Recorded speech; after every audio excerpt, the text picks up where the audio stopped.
del huachicol fiscal.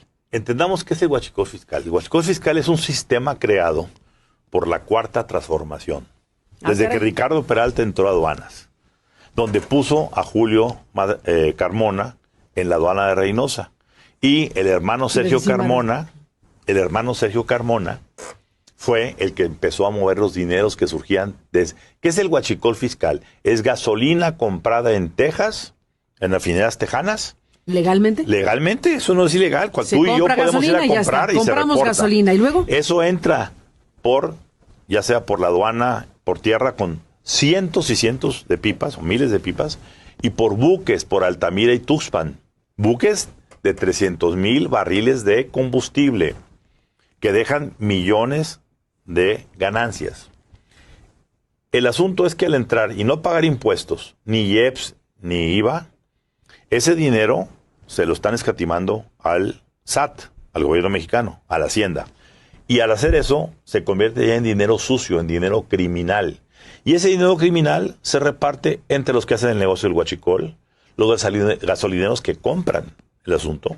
Pero muy importante, parte importante va a dar a las arcas de Morena. ¿Y por qué decimos a las arcas de Morena? Porque Sergio Carmona, que era el repartidor del dinero y el que hacía el enlace con Morena, ¿sí? Cuando lo asesinan a mansalva en una barbería de San Pedro García, en Nuevo León. ¿Cuándo? En el 2022. A ver. Lo asesinaron. Lo asesinaron. Así como al más puro estilo del Padrino, que entran y lo agarran sentado en la silla y lo asesinan. Bueno, él tenía ya intuición de que algo iba a pasar con él. Porque sabía demasiado. Es la historia del hombre que sabe demasiado. Y le había dicho a su hermano Julio, el director de la aduana de Reynosa, si algo me pasa, desaparezco o me matan, tú corre, entrégate con los americanos y dales esta copia de mi teléfono con los videos, los chats y todo. Cuando se descifran esos chats y esos videos, se ve toda la operación. Y eso hace el hermano. Eso hace el hermano. El hermano ya está como testigo protegido. Se va con todo lo que le deja a su hermano. Así es. Que sí lo asesinaron. Así es. Y entonces le entrega eso a los Estados Unidos. A Estados Unidos. Toda esa información. Y eso ya lo decodificaron los Estados Unidos completo y se ven todas las operaciones que se hacen con video, donde están diciendo, ahí van tanto dinero. A ver, se habla de que solamente las elecciones de Sinaloa y de Tamaulipas le metieron 500 millones de pesos a Morena. Con todo el detalle. ¿Sí? Es decir, cuidado porque ahí entonces el dinero se convierte en promocionar, ojo Carmen, estados que son productores de fentanilo como Sinaloa o distribuidores de fentanilo como Tamaulipas. Entonces, como un dinero americano, como una mercancía americana viene, se hace ilegal para financiar la producción de fentanilo, gobiernos fentanileros que van y matan después a 100,000 norteamericanos allá. Es decir, los americanos están financiando el fentanilo que mata a sus 100,000 jóvenes al año, a sus zombies que están ahorita en las calles de San Francisco, Nueva York, en muchos lugares de Estados Unidos. Bueno, eso despertó una alerta. El caso no es anecdótico. 3 legisladores, Vincent González, tejano, Henry Cuellar, tejano, y Krebshaw, también tejano, pero republicano, 2 demócratas y un republicano, mandaron carta al Departamento de Comercio pidiendo y exigiendo que se investigue este huachicol fiscal. Porque, ¿qué significa? Si se tipifica, como están, incluso hay videos de 2 líderes de Morena, importantísimos. ¿Se sabe? ¿Quién es? Sí, claro. Jocelyn Hernández, que ella, no por cómplice, sino porque no quería estar en el ajo, denuncia las cosas, y otro personaje, Horacio García, mano derecha de Sergio Carmona, que a cámara dicen, yo manejaba los dineros, y dice, con autorización del presidente. Si eso se va a un juicio, porque eso se grabó en Estados Unidos, ¿sí? Morena puede cambiar de ser un partido político a una organización criminal. Y en ese caso tendría que venir por el jefe de esa organización criminal que se llama Mario Delgado. Yo nomás pregunto, ¿por qué Mario Delgado hoy es el único presidente de partido que no tiene un capelo de fuero en una diputación o una senaduría? ¿No es candidato? No es candidato, lo bajaron. Y segunda, porque el presidente en la mañanera de ayer o antier dijo públicamente, a diferencia de lo que siempre dice cuando atacan a una gente de la 4T, que son honestos y que él mete la mano al fuego por ellos, dijo que él se arregle con eso, como diciendo, no es mi problema. Entonces estamos ante una situación que cuidado con que el cohete está ahí en estos siguientes días, porque sea en estos días o después de la elección, va a haber una cosa muy sintomática. A eso se refería Xóchitl Gálvez cuando dijo está una investigación abierta, porque lo afirmó. Así es. Es el tema. Es el tema. Y está abierta. Hay diferentes instancias. ¿Y el papel de Mario Delgado, presidente Morena, específicamente en esta trama entonces? Es el hombre, el enlace junto con Erasmo González, diputado morenista y actual candidato a alcalde de Morena en Ciudad Madero. Este Erasmo González, muy amigo cercano de Mario Delgado, iban y departían muchas veces en el avión de Sergio Carmona. Ahí están las bitácoras de vuelo, las publicamos en Código Magenta. Y ellos eran los que traficaban los dineros de Carmona hacia las campañas. Van a salir documentos en su momento de dinero de Islas Caimán, donde guardaban estos dineros sucios, enviados a través, por ejemplo, del hijo de Américo Villarreal. A ver, Carmen, hoy Américo Villarreal no es el gobernador de Tamaulipas. ¿Quién crees que es el gobernador de Tamaulipas? ¿Quién es? La viuda de Sergio Carmona. Porque Carmona en su casa de San Pedro Garza García grababa y filmaba todas las llegadas de entregas de dinero a todos los morenistas. Por tanto, ella dijo, mientras yo no recupere lo que mi esposo metió en esto, si no me lo dan, yo publico eso. Ella puso al secretario de gobierno de Tamaulipas, a la secretaria de Finanzas y a la de Salud. Y las dos personajes, mujeres, que están hoy buscando la senaduría y una diputación importante ahí en Tamaulipas, son del clan Carmona, que están en los videos y audios del teléfono de Carmona. Es un mega escándalo. Cuando esto se concluya, Carmen, vamos a estar sin duda ante el escándalo financiero económico más grande, y todo a costa de Pemex, porque hubo que bajar la producción de gasolinas en Pemex para que la 4T con su gente pudiera colocar ese huachicol fiscal en las gasolineras con facturas. ¿Que quién las dio? Es otra historia. ¿Se sabe? Sí, claro. Hay factureros en Nuevo León. Nuevo León es la capital y el epicentro del facturerismo. Pero es una historia muy grande que valdría la pena que un día me invites y las platicamos. ¿Por qué no? Te invito de nuevo, por supuesto, porque es un tema enorme y gravísimo, sin la menor duda.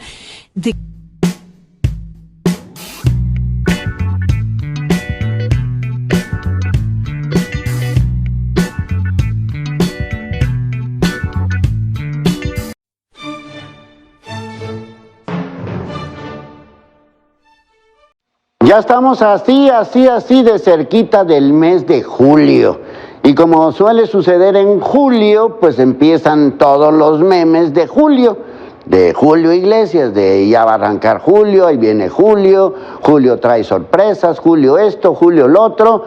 Y bueno, pues ahí están 20,000 millones de memes anunciándonos la llegada de julio. Pero hay otro anuncio que tiene que ver con Julio. Y no me refiero a Julio Iglesias o a cualquier otro Julio famoso. Me refiero a que se prometió, y lo dijo hace unos días, el director de Pemex, de que en julio iba a empezar en su totalidad todo este brete relacionado con Dos Bocas. Dos Bocas en julio, pues ojalá, pero no. No. Otro sueño tirado a la basura. Miren, la agencia Reuters, citando 5 fuentes de especialistas, señalan que no va a ser posible que Dos Bocas empiece a funcionar en su totalidad en julio. Ni en julio, ni en agosto, ni en septiembre, y si nos va bien, posiblemente en octubre. Si nos va bien. La situación, bueno, miren, los ingenieros lo entienden, yo no lo entiendo, pero es una situación que simple y sencillamente no está lista esta refinería para entrar en operación. Les recuerdo que esta refinería, que fue por necedad de López Obrador, pues es convertir lo que se conoce como petróleo crudo, convertirlo en combustible, lo que conocemos como gasolinas. Lo que conocemos como la gasolina verde, la roja, la magna, la premium y también diésel. Esa es la promesa. ¿Para qué? Para que los costos de nuestras gasolinas sean menores, porque se importará mucho menos gasolina. Pero no ha funcionado con este objetivo de que empiece en el mes de julio. Miren, anunciaron con bombo y platillo que ya se está refinando diésel. Es una vil mentira. Sí, se está distribuyendo diésel a través de Dos Bocas, pero no de petróleo crudo, sino de otro tipo de situaciones que los ingenieros entienden, y yo no entiendo, insisto, pero no es propiamente que ya se esté refinando gasolina diésel. No es verdad. Lo dicen los especialistas. Entonces, ¿qué va a pasar? Miren, esta cosita ya nos costó prácticamente más del doble de lo presupuestado. Y ese dinero nosotros lo pagamos. No es una empresa privada, es una empresa del gobierno, del Estado, que nosotros pagamos para que las gasolinas nos cuesten menos. Pensando positivamente que esto empezará a funcionar este año, no en julio, sino este año, pues tardará por lo menos algunos meses para que estos 300 y pico mil barriles prometidos desde hace mucho tiempo puedan de alguna manera distribuirse y de alguna manera pues esto pueda funcionar. Pero la promesa no se va a cumplir. Lo dije hace unos días y lo vuelvo a repetir. Tan solo en el huachicoleo, en lo que nos roban los criminales de gasolinas, son más barriles o el equivalente a más barriles de lo que se pueda producir en Dos Bocas si es que algún día esto va a funcionar. En pocas palabras, no va a funcionar en julio. En pocas palabras, nos salió al doble del presupuesto, que son millones de dólares. En pocas palabras, produce menos que los huachicoleros. En pocas palabras, no va a bajar la gasolina. Ahí están las promesas tiradas a la basura, y no son Dos Bocas, son Dos Bocas llenas de irregularidades, de inventos, de mentiras, y nosotros pagando las consecuencias. Ahí está la gasolina costando más que nunca y todos como si nada. Dos Bocas, otro fracaso. Ahí les voy.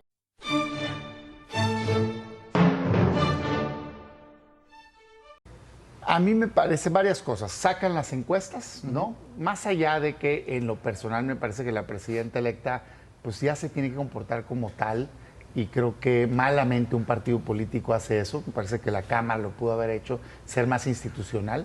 A mí no me sorprenden los datos. Básicamente los datos dicen que primero que más de la mitad de la gente no conoce la reforma, pero opinan que tiene que haber una reforma en el Poder Judicial. Y claro que les preguntan, oye, ¿qué prefieres? ¿Que decida alguien más o que decidas tú? Pues que decida yo.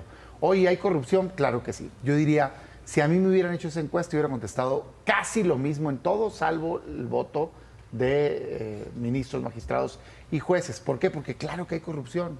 Pero si me preguntan o le preguntan al mexicano, oye, ¿hay corrupción en el gobierno federal? La respuesta va a ser que sí. De hecho, según el INEGI, no son los jueces los que tienen el mayor índice de opinión de corrupción, son los policías y las fiscalías. Entonces, pues claro, porque hay corrupción en el gobierno en México que hay que atender. Eso en automático nos debería llevar a esta reforma. Me parece que no. ¿Cuál debería ser el objetivo de una reforma al Poder Judicial? Al sistema de justicia. Para empezar, ni siquiera debería ser solo el Poder Judicial, debería ser a todo el sistema de justicia. 3 objetivos yo pondría en la mesa: juicios más rápidos, juicios más baratos y justicia de calidad. ¿Creo que esas están atendidas con esto? No. O sea, con esta reforma, si se aprueba, ¿va a haber juicios más rápidos? No. Con esta reforma se aprueba, ¿va a haber juicios más baratos? No. Con esta reforma se aprueba, ¿va a haber mejor calidad de justicia? No, de hecho peor, ¿no? ¿Por qué? Porque este sistema, básicamente, en concreto, que es lo que me inquieta a mí, la elección directa de ministros, magistrados y jueces, la preocupación que me genera es que no tiene filtros, no tanto el voto final. Si tú me dijeras que al final vas a escoger entre los 3 mejores mexicanos o mexicanas, los más capaces, los técnicamente más viables, profesionales, expertos para que impartan justicia, yo diría, perfecto, ¿te gusta ese método? Adelante. Eso no dice. Lo que dice es que vas a escoger de los que te diga Morena, porque la única manera que tú puedas ser propuesto es que te proponga o el presidente en este caso, o el Congreso, tiene mayoría Morena, o el Poder Judicial. Entonces, no va a poder llegar una persona honorable a competir. Entonces, a mí me parece riesgoso. Ojalá en este espacio abramos y que se pongan concursos de oposición. Requisito principal, que es una persona que tenga capacidad para ser juez. Y entonces sería otra cosa. Voy por partes. Primero, quienes no quisieron hacer una reforma de fondo al Poder Judicial fue el gobierno. Cuando se presentó la pasada reforma al Poder Judicial, muchos de nosotros dijimos, ahí están mis iniciativas, esto es una payasada, es muy superficial, no está centrando al fondo del tema, y los que dijeron que no fueron ellos. Se propuso antes que el Consejo de la Judicatura se fortaleciera, no quisieron, porque entonces tenían a alguien que sentían subordinado y creían que tenían control sobre el tema. Cuando vieron que no tenían el control, es cuando empezaron con estos temas de las reformas. Yo digo, qué bueno que se fortalezca. Yo no estoy de acuerdo, no me parece un método adecuado el voto directo, lo digo abiertamente. Es que habías dicho hace rato que que el final, si ya que el se cómo va llegar a hacer eso, me parece indispensable que tenga un filtro de perfiles. ¿Por qué creo? Ahí les va. Construyamos eso. Ponen ejemplos que son falsos. Dicen, en Estados Unidos pasa, falso. En la justicia federal, que es a la que aplica esto, porque en la local solo dicen que los congresos lo hagan, cosa que no va a pasar, como la revocación del mandato al día de hoy no está regulada, a pesar de que hace años dicen que sí, por eso digo que no mejoran los juicios. En varios estados está regulada, muy poquitos y mal. En los que gobierna Morena. No es cierto, en varios, falso en y varios mal. Que gobierna Morena. Falso y mal. Regulados. No tuvieron derecho para hacerlo ahorita, no es cierto. Pero bueno, en muy poco impacto va a tener, porque la justicia federal atiende un porcentaje muy pequeño de los juicios. El mayor de los casos está en la justicia local, por eso digo que no mejora en sí la justicia. Qué bueno que se avance a nivel federal, pero falta a nivel local. Dos, porque es una mala idea votarlos directamente. ¿Qué pasa donde sí pasa esto?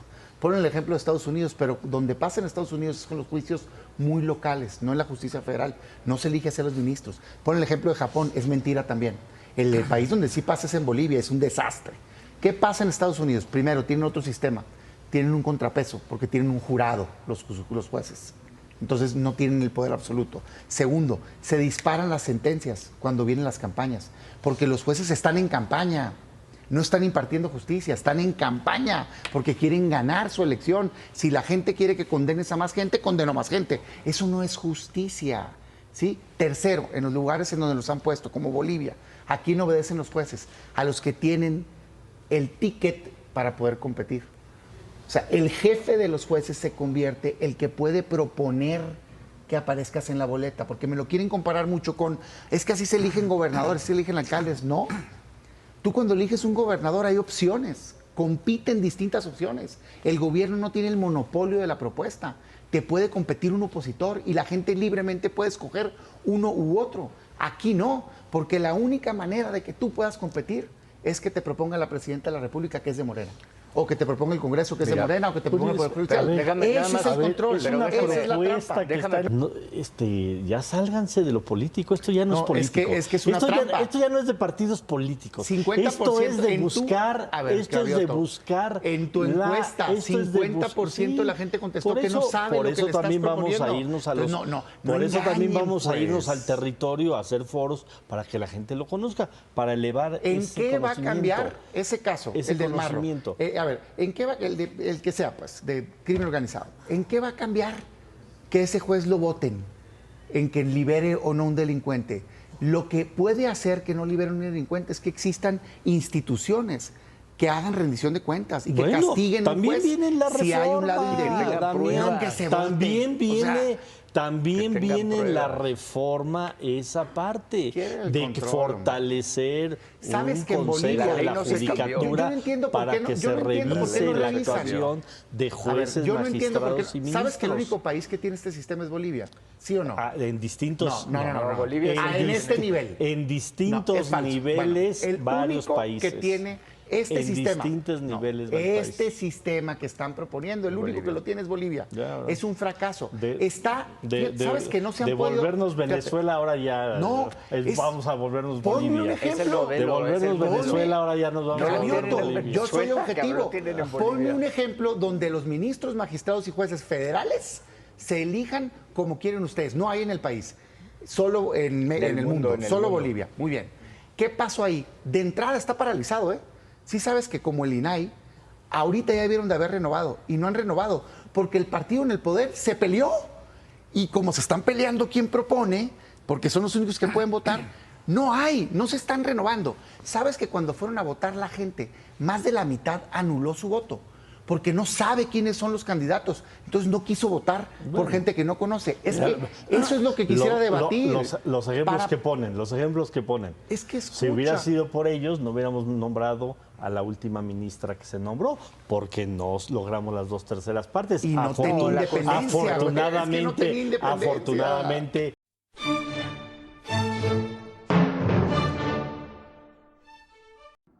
Hace casi 2 semanas, Claudia Sheinbaum renunció definitivamente a la UNAM, esto es, a la aviaduría, porque eso es lo que ella tenía en esa institución durante bastantes años, y con ello, desde luego, da un paso de reconocimiento a una situación tan irregular que reveló la revista, etcétera. Solo falta Rosaura Ruiz y Juan Ramón de la Fuente, que ocupan ahí un supuesto registro de trabajo sin que laboren en la institución, pero eso sí, cobran muy bien. Juan Ramón de la Fuente, ¿y tú cuándo renuncias?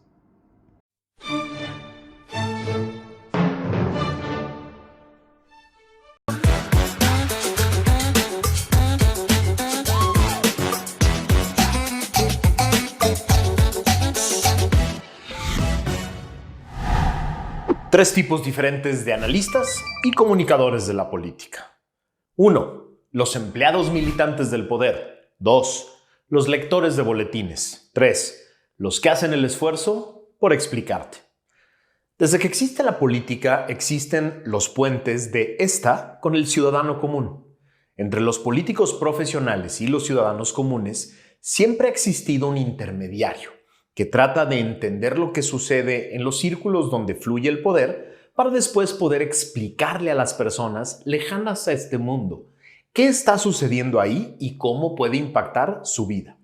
La labor de estos intérpretes y explicadores de la política siempre ha sido fundamental, porque en ese espacio es en donde se construyen las narrativas, las historias y las percepciones sobre ese mundo que llamamos la política.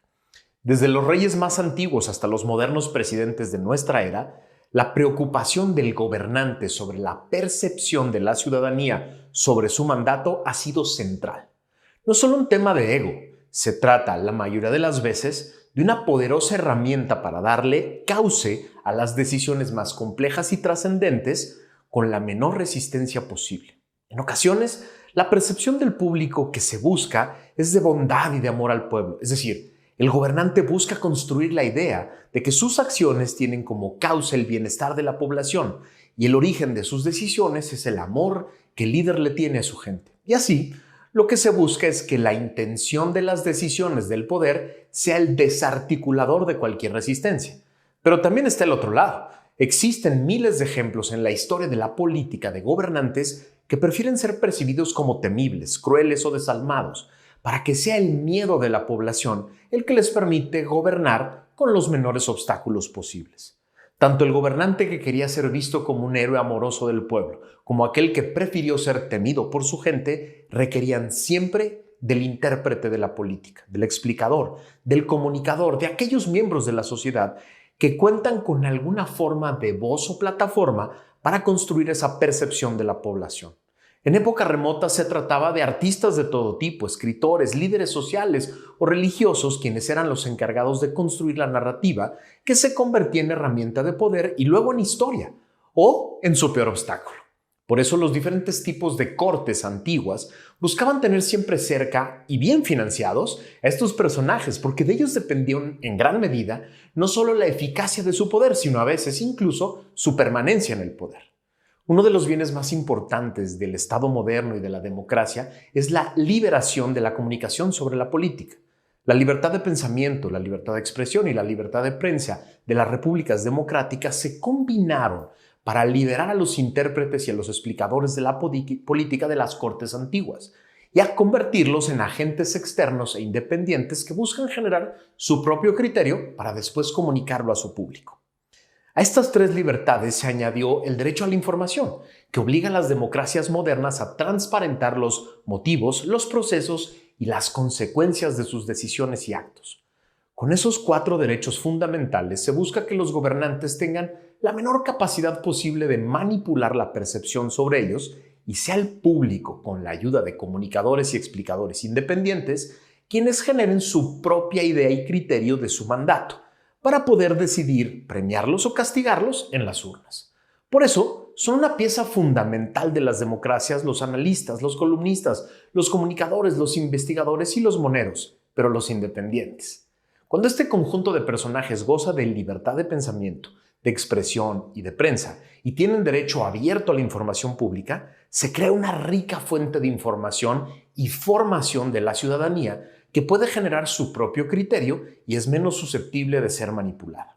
Justo por eso los populistas modernos aborrecen a los analistas, comunicadores y explicadores independientes, porque son su mayor obstáculo para poder mentir, para poder manipular y utilizar impunemente el poder a su beneficio. No solo buscan atacar, presionar y exponer a los explicadores y comunicadores independientes. Hoy, uno de los recursos más populares de los populistas autoritarios es la generación de enormes aparatos de propaganda a través de medios tradicionales conformados por un ejército de comunicadores militantes que tienen como misión manipular la percepción de la ciudadanía a través de mentiras burdas y la normalización de los abusos y la corrupción del poder. En medio de los comunicadores y analistas independientes y el aparato de propaganda de Estado se encuentra un inútil grupo que se dedica a la lectura de boletines y a la réplica de información. Vamos a analizarlos uno por uno. Acompáñame. Tipo número 1. Los empleados militantes del poder. No te voy a dar nombres para que este no parezca un chafa episodio de Revancha.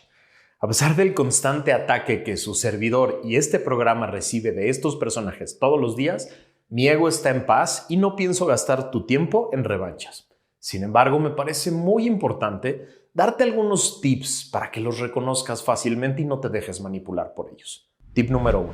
La inconsistencia. Es fácil reconocer a estos personajes por su burda inconsistencia. Se trata, por ejemplo, de aquellos que contaban muertos en otros sexenios y le decían asesinos a presidentes anteriores por el fracaso en las políticas de inseguridad. Y hoy dicen que los 190,000 asesinatos que lleva este sexenio, que son un récord absoluto, son en realidad un triunfo, porque bajó la tendencia. Tip número 2. La incongruencia. Son aquellos que lloraban por la militarización en los sexenios de Peña y Calderón y se tiraban al suelo en las calles con velitas. Y hoy dicen que la constitucionalización de la militarización no es militarización. Tip número 3. La inhumanidad. Con tal de defender a su empleador, son capaces de burlarse hasta de los niños con cáncer sin medicinas y sus familiares y acusarlos de ser parte de un complot internacional para atacar a su pobre santón. Tip número 4. La salamería. Puedes también reconocerlos por sus porras cursis y ridículas a políticos que claramente financian esos aplausos. Y tip número 5, la irresponsabilidad. Al igual que sus empleadores, estos porristas profesionales nunca se hacen cargo de nada de lo que dicen. Son capaces de negar hasta la ignominia que dijeron lo que claramente dijeron y que está en video, cuando sus principios eran financiados por el grupo de enfrente, por alguien distinto. Este grupo de personas hacen un daño enorme a las democracias, tanto que pueden ser pieza clave en su destrucción, como en el caso de México. Durante 6 años, este multimillonario aparato se encargó de mentir sobre éxitos que nunca existieron, esconder fracasos y tragedias que sí existieron, y justificar y normalizar la corrupción y el abuso de poder que generaron la perversa elección de Estado que acabamos de sufrir. Aprender a verlos es el primer paso para exponerlos y quitarles el poder de manipular, porque sí, ese gran aparato, ahí está, ahí se queda. Va a seguir siendo financiado. Está operando más fuerte que nunca. Están por todos lados tratándote de convencer de que esta elección tiene una sola explicación. El gran amor del pueblo al obradorato. El gran amor del pueblo a la candidata que deja López. El gran amor del pueblo a los grandes éxitos que nunca existieron, que no están en ningún lado. Y el pueblo que perdona y disculpa el abuso y la corrupción con tal de ser visto, con tal de ser apreciado y con tal de ser beneficiado por este gran aparato llamado el obradorato. No te dejes engañar. Hay que verlos, hay que exponerlos, hay que saber reconocerlos para que no te dejes manipular por ellos. Tipo número 2, los lectores de boletines. Parecerían los más inocuos, porque no echan porras, porque no editorializan, no generan debate y no toman partido. Quizá en una democracia normal, en la que los gobiernos se preocupan por no mentir en la información que ponen a disposición del público, los comunicadores que simplemente trasladan al público los boletines y discursos del gobierno tienen alguna utilidad. Es decir, en los países en los que todavía se puede exigir al gobierno no decir mentiras, o por lo menos no decirlas de manera sistemática como política de comunicación, los medios que leen boletines del gobierno o transmiten sus discursos son solo amplificadores de la información. Pero en un país como el nuestro, en el que el gobierno abiertamente miente de manera sistemática todos los días e incluso presume tener otros datos alternos a la realidad, leer boletines del gobierno, repetir sus discursos y mentiras, los convierte en amplificadores de la distorsión de la realidad. Me refiero a esos medios, esos comunicadores que son capaces de decir cosas como: hoy el presidente dijo que el país está en paz, o el presidente anunció que ya se acabó la corrupción, o el presidente dijo que en este sexenio se ha tenido más inversión que nunca, o el presidente dijo que ya rescatamos a Pemex. Esto sin ningún tipo de comentario, aclaración o verificación de la veracidad de esos dichos. Solo multiplica en tu cabeza las veces que eso ha sucedido durante este sexenio, de todos los temas posibles, y te explicarás por qué tantas personas creen que en México hay paz, que ya se acabó la corrupción, que las obras de este sexenio son una maravilla o que todo funciona muy bien. Por eso, en un país como el nuestro, los lectores de boletines sí hacen mucho daño. Las personas, los medios, las plataformas que simplemente trasladan del gobierno la información a ti, hacen daño porque no se encargan de verificar que lo que dicen es verdad, porque simplemente leen y transfieren las mentiras. Y entonces este aparato se convierte en cómplice de la manipulación, en cómplice de la mentira, en cómplice de la alteración de los datos que deberían de conformar la realidad para que tú generes tu propio criterio. Tipo número 3. Los que hacen el esfuerzo de explicarte. Todavía quedamos algunos analistas y comunicadores y explicadores que hacemos el esfuerzo de observar la realidad para entender la realidad, para poder tratar de explicarte la realidad. A ver, no es un ejercicio de autocomplacencia ni de aplauso personal. La cagamos a cada rato. Seguido nos gana la panza y cometemos muchos errores de interpretación o de conocimiento de la realidad. Pero tenemos una vocación diferente a los otros dos tipos: servirte a ti. Quienes queremos ser analistas, comunicadores y explicadores independientes, aspiramos a generar valor en el servicio al público. Nuestro trabajo no depende de quedar bien con el poder ni con los accionistas que financian el medio que utilizamos. Nuestro trabajo depende de tu confianza, de ti, de la confianza que hace que regreses aquí semana tras semana. Para quienes buscamos ser comunicadores y explicadores independientes, es claro que el elemento central que determina el éxito o fracaso de lo que hacemos es qué tan útil soy para ti en la tarea de hacerte más fácil entender la realidad. Es decir, yo no pretendo ganarme tu confianza por ser puro o infalible. No soy ni lo uno ni lo otro. Yo pretendo ganarme tu confianza por la intención permanente de servirte explicando de manera sencilla algo tan complejo como la política. Por eso, en un momento tan complejo como el que vive México hoy, con un gobierno que despilfarra miles de millones de pesos públicos en paleros del primer tipo y depende de lectores de boletines del segundo tipo, es tan importante la supervivencia de todo aquel que se resiste a ser parte de los primeros o de los segundos. Los cientos de analistas, comunicadores y explicadores independientes que aún quedamos en México, somos parte muy importante de la resistencia, porque buscamos todos los días resistir a la mentira, resistir a la manipulación, resistir a la falta de transparencia y a la ausencia de rendición de cuentas, resistir a la promoción de intereses políticos y económicos personales, para darte una alternativa a la narrativa y al discurso oficial. Por eso te quiero pedir de manera muy especial que consumas, apoyes, promuevas a todos los analistas, comunicadores, explicadores, medios, organizaciones y plataformas independientes que aún tenemos la aspiración de resistir al poder para servirte a ti. No es nada fácil hacerlo, ¿eh?